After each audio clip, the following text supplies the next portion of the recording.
So I was glad to see that there were so many people yesterday. I will say a few things about that film in a few minutes. I might show another film next Wednesday on Rosa Luxemburg, one of my favourite films. Will anybody be interested in seeing it? Without extra credit? Okay. I think that's what I will do. All right. There is one film I really want everybody to see. It is the greatest film for this course. It's called The Battle for Algiers. Have anybody seen this film yet? Sorry, Battle of Algiers. It's a battle for, but it's called The Battle of. Yes, anyway, that's to do with the writings of Frantz Fanon. So that will be later on. And that, again, will have to be in an evening, I'm afraid. But that is really important for this course. I mean, everything's important for this course, but it's just extraordinary film. Good. All right, fine. Yes, right. What else? Any other announcements? Yes, Gabe. The Battle of Algiers is playing at the Pacific Film Archive on Friday, December 5th. Friday, December 5th. That's a bit late. Yeah, that's too late for us. But I think it's too late. I have to figure it out. I'm pretty sure it's too late for this class. It may not be, though. That was a diversionary piece of information. Okay. Very good. Good. Right, any questions? We have today for Lenin and Tuesday. Do you know what's happening on Tuesday? Yes, so it's very fitting that we also talk about Lenin on Tuesday. Very fitting. Make you reflect upon what you're doing. And that's what we will do today too. Very good. And then we will begin Antonio Gramsci on Thursday. And I'm sure that will be also very fitting for the remainder of the semester and the emergent regime, whatever it may be. Yeah. Now, there was a question on the floor about the anarchists and the revolutionary Marxists in particular. Well, anarchists on the one side and Kautsky and Rosa Luxemburg on the other. Basically, I think Marxists in general, following Marx, have a bit more faith in states and governments than the anarchists who have absolutely no faith. Governments are the antithesis of the freedom of the people. I am not sure how an anarchist society would function. You should actually ask one of our gurus on the matter, Dr. Levian here. But I think that, all Marxists have a little bit more faith in the state and government. Clearly, Lenin has a view that the state, as we shall see today, is absolutely crucial in the transition from capitalism to communism. But even he has a notion of it withering away in the end, whatever withering away means, which we will have to dissect, I think, probably next time. What is left? So, alright, that was what was left over from last time. Now for next time, as I say, I want you to try and figure out what Lenin means by communism. I think you may have noticed that what I call socialism is sometimes called the first stage of communism, and what I'm calling communism is the second stage of communism in the writings of Lenin, following actually the writings of Marx, in a very famous, pretty famous commentary called The Critique of the Gotha Program, but I think that Lenin elaborates that in much greater detail in this text. But anyway, you should know that the first stage of communism really refers to socialism. Okay. And then we shall ransack Lenin. Of course. Nobody is off the hook in this course. Except me. Yes, nobody ransacks me. That's a challenge, right? Yes. Claudette nearly challenged me nearly ransacked me last time, but okay. Right, very good. Any questions? So, I'm going to start with a summary. I have 4 points to this summary, and they get more complicated as we go along. The first part of the summary is to simply say that Lenin has what I would call a general or an abstract model of the transition from capitalism to communism. It's a very simple idea. If you want to get to communism, and you're in capitalism, you have to go through something called socialism. You can't jump from capitalism straight into communism. That's already an advance on the Marx that we have read. Now this is, first and foremost, an analysis of, in a sense, you might call modes of production.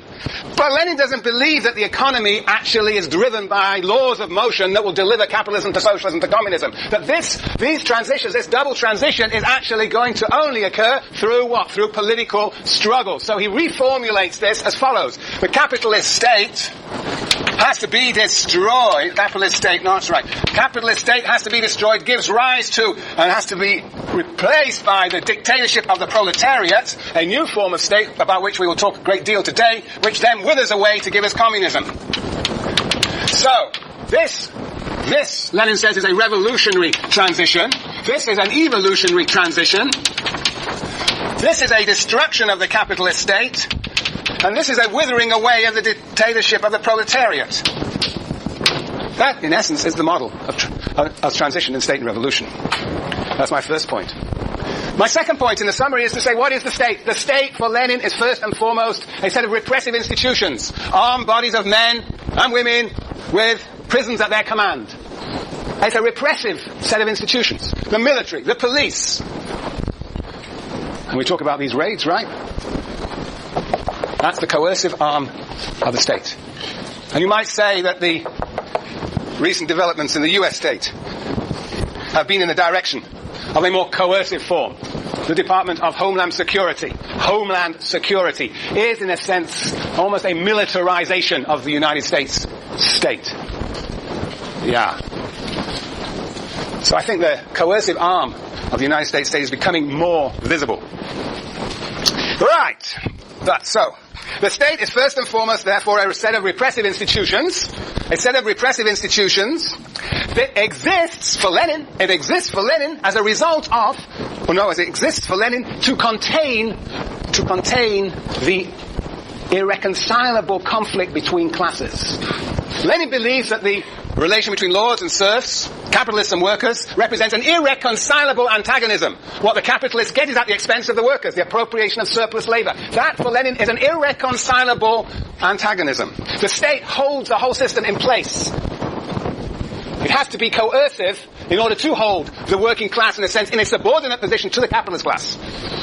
So that's the second aspect of the state. It's repressive, and it is the product of the irreconcilable conflict between classes, and in a sense, therefore, you might say this is the third aspect, it functions as the organ of class rule. The state is the organ of class rule. It is a machine, Lenin says, quoting Engels, for oppressing one class by another. That, in essence, that's the essential feature of the state for Lenin. But now we have to talk about the capitalist state. The capitalist state. The capitalist state. And here things get more interesting. Of course, the capitalist state also has at its core these coercive apparatuses, but actually Lenin recognizes that there is the military, but there's also something called the bureaucracy, which is what we might call government or the executive.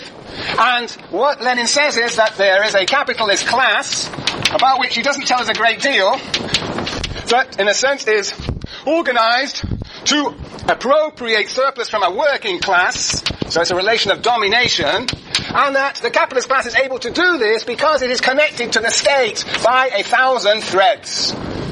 In a sense, you might say the bureaucracy and the military are wielded by the capitalist class to contain and the working class to make sure the working class delivers surplus labor.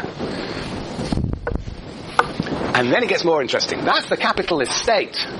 But now what about capitalist democracy? Ha-ha! Now this is my fanciful picture. The moon. That is, as I said last time, you might say the legislature. Lenin calls it parliament. We call it Congress. There are two houses of Congress. And the working class, and of course the capitalist class, but the working class is far more numerous, elects its representatives into Congress. That is the character of a parliamentary democracy. We have, in a sense, freedom to vote, freedom to organize, freedom in principle of speech that allows this electoral process to work and gives the working class, therefore, a sense of their own power. But what does Lenin say about that power? On page 343.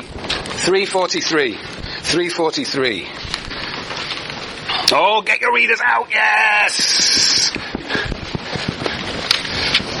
I'm a bit like Homeland Security myself, surveilling you, punishing you for not having your readers. 343, Rosa. 343. And now I'm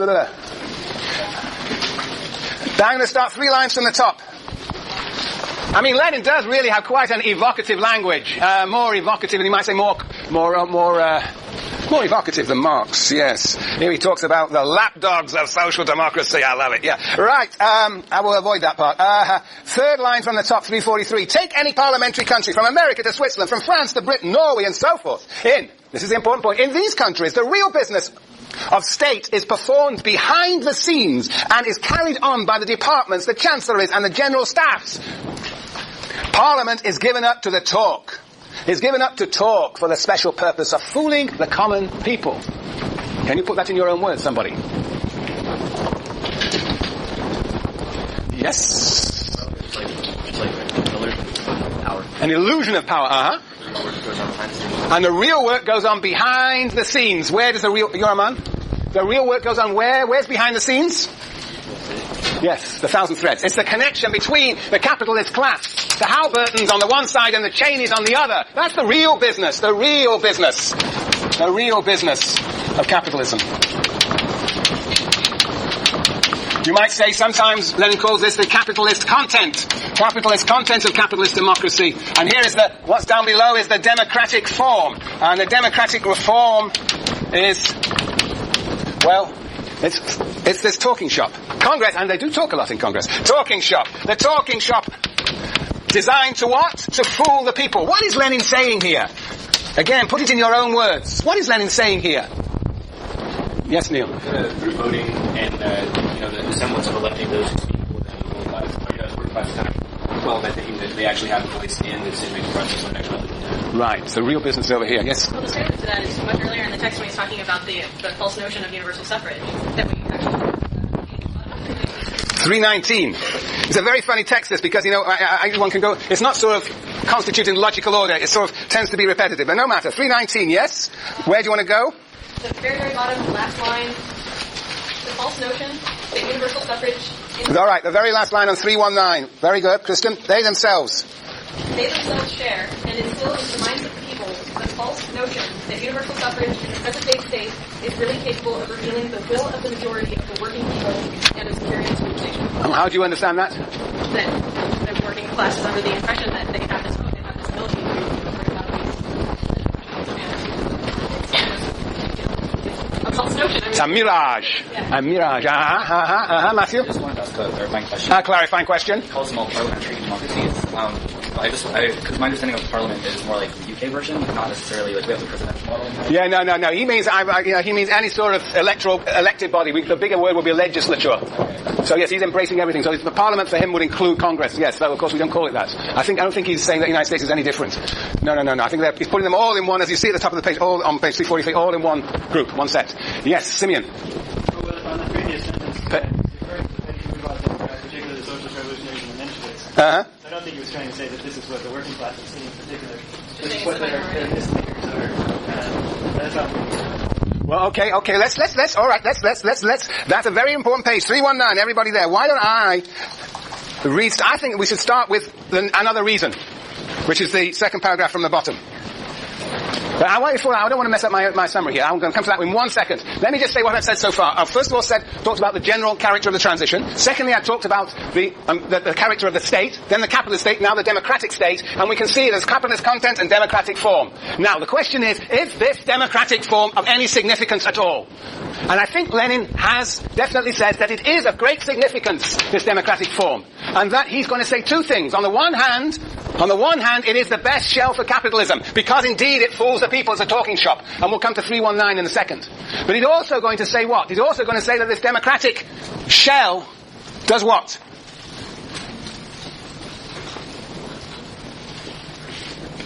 Jason. It's the ideal conditions for the working class. And so on the one hand is the best shell for capitalism, on the other hand it's also the best form of government for the working class. We've got to untangle that, which we will do now. So let us see first why this is the best shell for capitalism. That's the line that Kristen and Simeon were pursuing. Then I think one of the best places is indeed page 319, the bottom two paragraphs. Let me read to you. Another reason why the omnipotence of wealth, the capitalist class, is more certain in a democratic republic is that it does not depend on defects in the political machine or on the faulty political shell of capitalism. A democratic republic is the best possible political shell for capitalism, and therefore once capital has gained possession of this very best shell, it establishes its power so securely, so firmly, that no change of persons, institutions or parties in the bourgeois democratic republic can shake it. Essentially, what Lenin is saying here is that changes in the personnel, whether they're Republicans or whether they're Democrats, or whether the president up here is a Republican or a Democrat, McCain or Obama, 1,000 threads will remain and capitalism will be reproduced. That is Lenin's point. That this is a very powerful shell for capitalism because it creates the illusion of power, of the influence of the working class. And so we go to the next paragraph. We must also note that Engels is most explicit in calling universal suffrage as well an instrument of bourgeois rule.